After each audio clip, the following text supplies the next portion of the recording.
Uma vida com propósito. Autoria: Rick Warren. Narração: Celso Malazzi. Dia 12. Desenvolvendo a amizade com Deus. Ele oferece a sua amizade ao justo. Provérbios 3:32.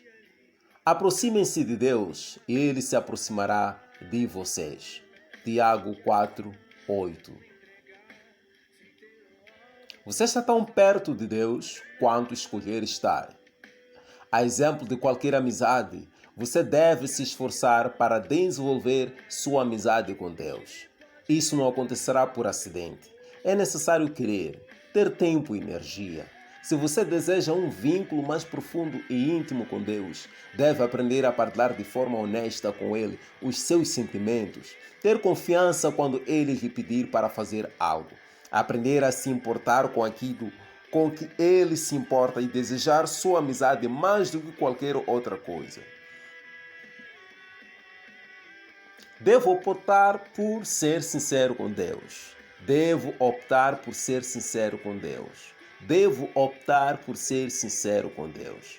O primeiro elemento fundamental de uma amizade mais profunda com Deus é ser absolutamente sincero a respeito das suas fadas de sentimentos. Deus não espera que você seja perfeito, mas insiste em que você seja absolutamente sincero. Nenhum dos amigos de Deus que aparecem na Bíblia era perfeito.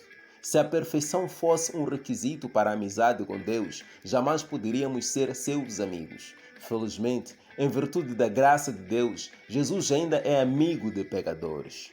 Na Bíblia, os amigos de Deus foram sinceros sobre seus sentimentos, frequentemente reclamando, criticando, acusando e discutindo com seu Criador. Deus, entretanto, não parecia se aborrecer com sua franqueza. Na verdade, ele a incentivava. Deus permitiu que Abraão o questionasse e desafiasse a respeito da destruição de Sodoma. Abraão importunou a Deus sobre o que seria necessário para poupar a cidade, negociando desde 50 até somente 10 pessoas justas. Deus também escutou pacientemente a Davi. As muitas acusações de injustiça, traição e abandono, Deus não destruiu Jeremias quando ele reclamou que Deus o havia enganado. Jó pode expressar sua amargura durante a provação. E no final, Deus defendeu Jó por ser sincero e repreendeu os amigos de Jó por serem falsos. Deus lhes disse: vocês não foram sinceros comigo ou a meu respeito, não da forma em que meu amigo Jó foi. Meu amigo Jó agora orará por vocês e eu aceitarei a sua oração. É um estupendo exemplo de amizade sincera. Deus expressou com sinceridade sua absoluta repugnância pela desobediência de Israel.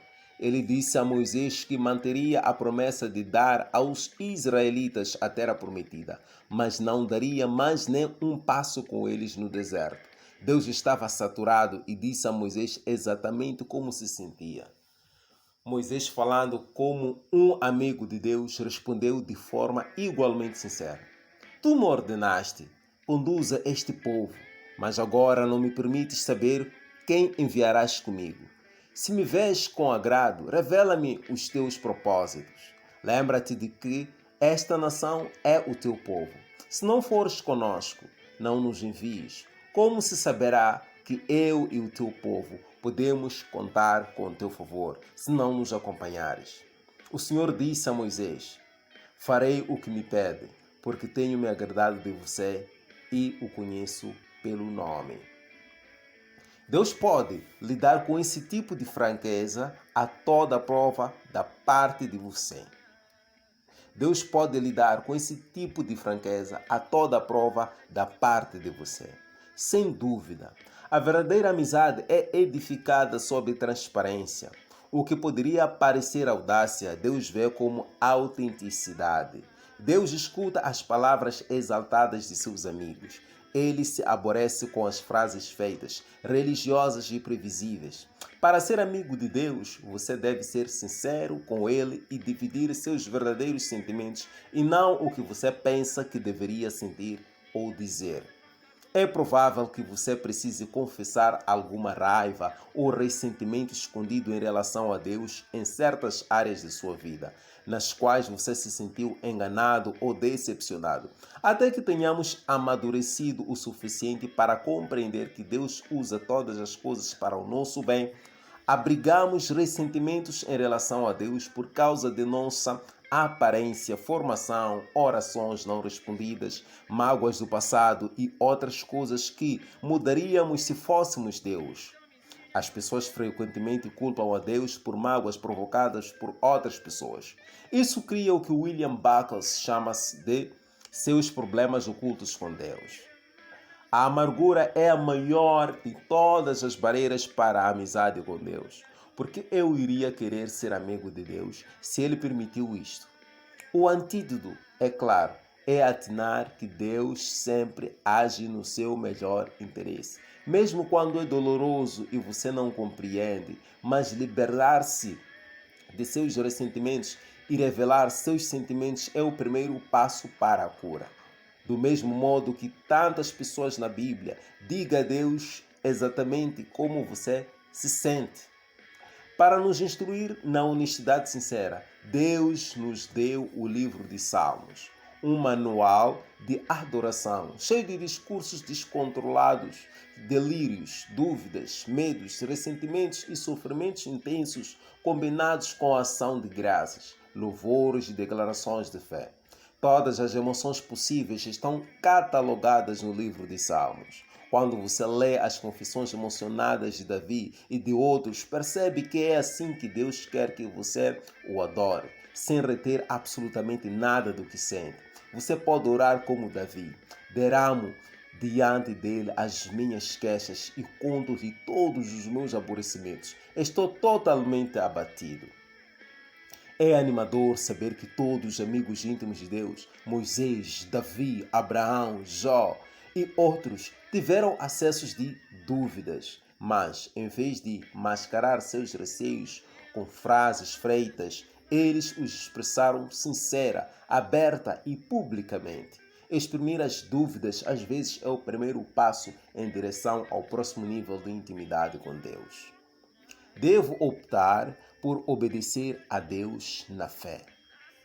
Todas as vezes que você confia na sabedoria de Deus e faz tudo o que Ele diz, mesmo sem compreender, você aprofunda sua amizade com Ele.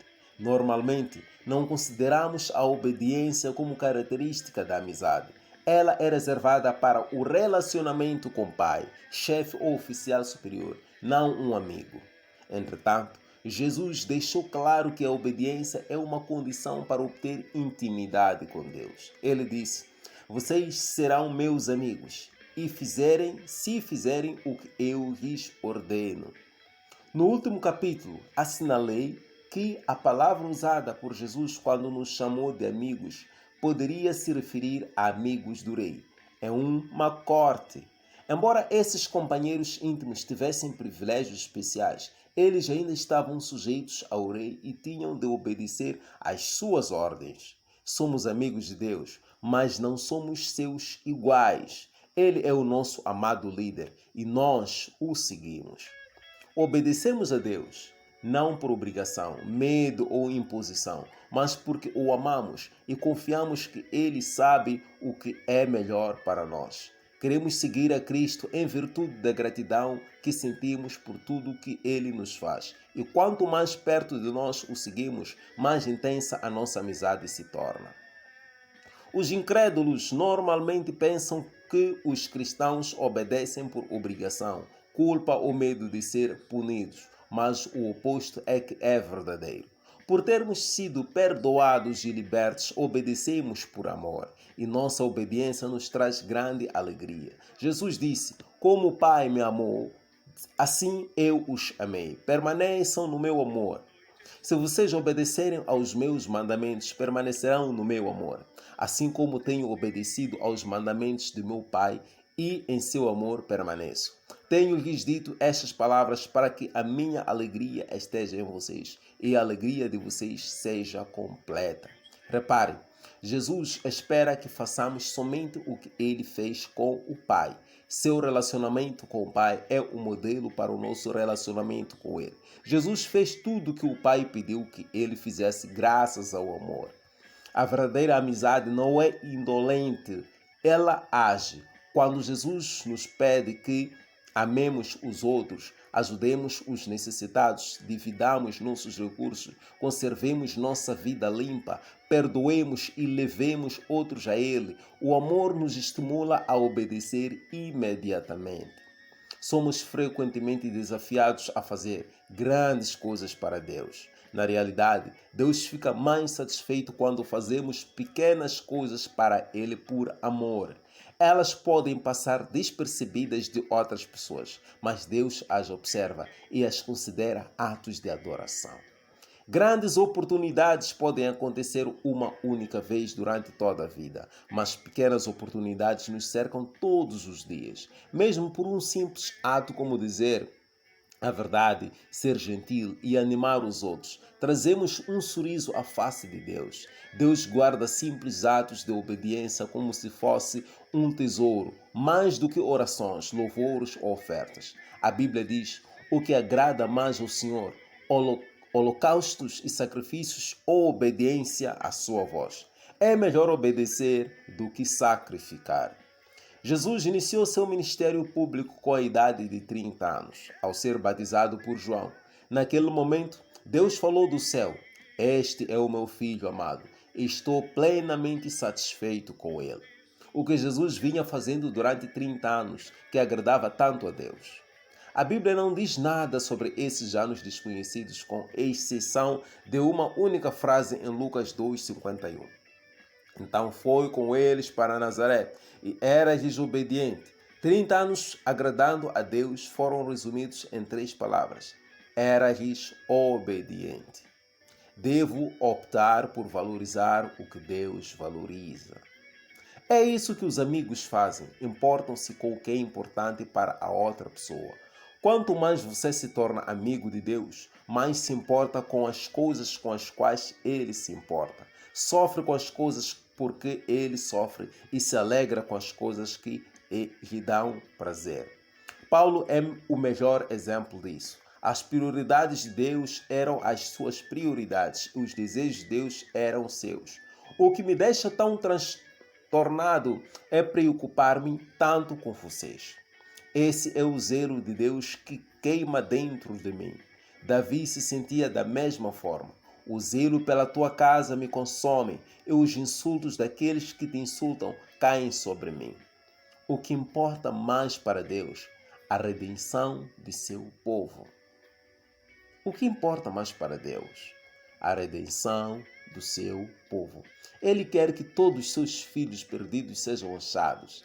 Esse é o único motivo pelo qual Jesus veio à Terra. A coisa mais preciosa ao coração de Deus é a morte de seu filho. A segunda coisa mais preciosa é quando seus filhos comunicam essas novas a outras pessoas. Para ser amigo de Deus, você deve se interessar por todas as pessoas ao seu redor, com as quais Deus se importa. Amigos de Deus contam aos seus amigos a respeito de Deus. Mais do que qualquer outra coisa, devo desejar ser amigo de Deus. Os salmos estão cheios de exemplos desse desejo.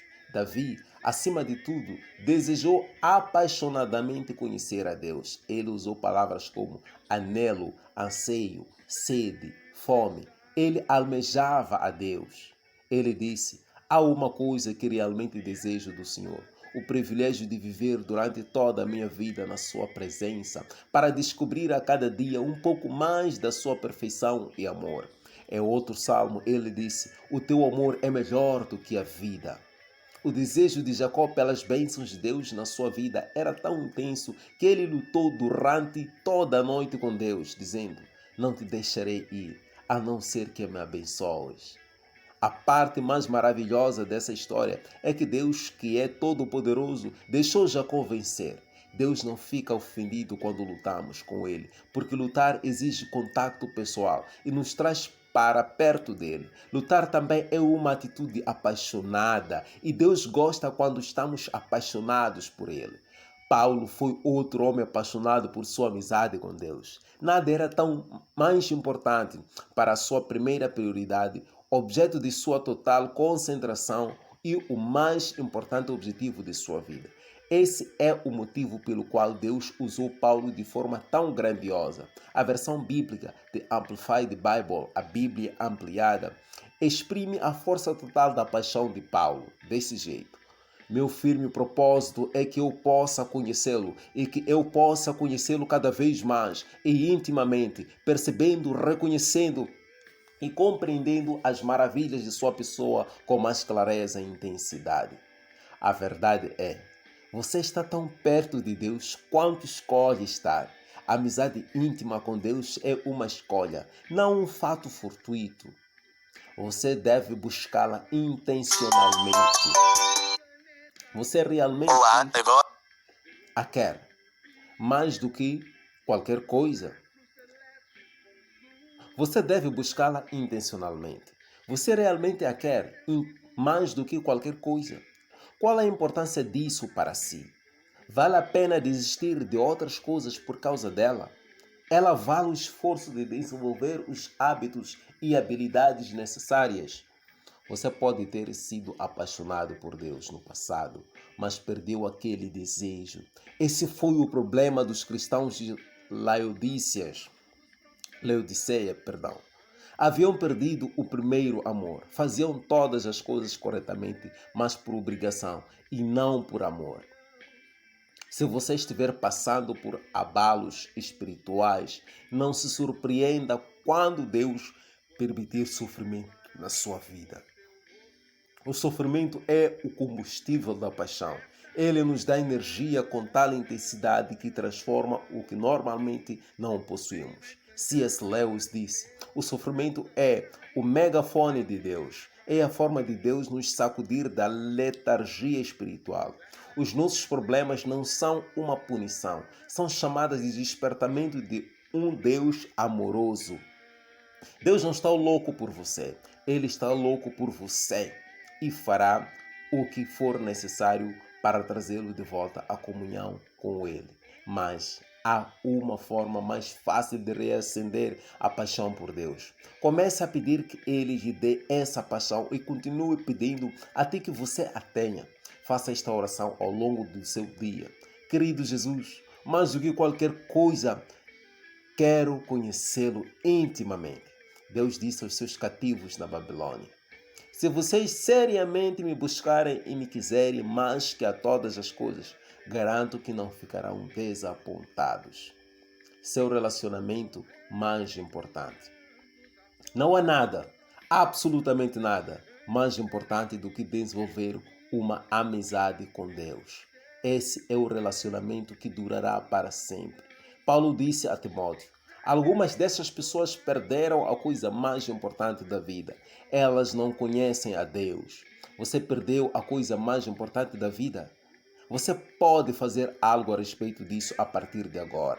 Lembre-se, a escolha é sua. Você está tão perto de Deus quanto escolheu estar. 12º dia. Pensando sobre o meu propósito. Um tema para reflexão. Estou tão perto de Deus quanto escolhi estar. Estou tão perto de Deus quanto escolhi estar. Estou tão perto de Deus quanto escolhi estar. Um versículo para memorizar. Aproximem-se de mim e eu me aproximarei de vós. Tiago 4, 8. Aproximem-se de Deus e Ele se aproximará de vós. Tiago 4, 8.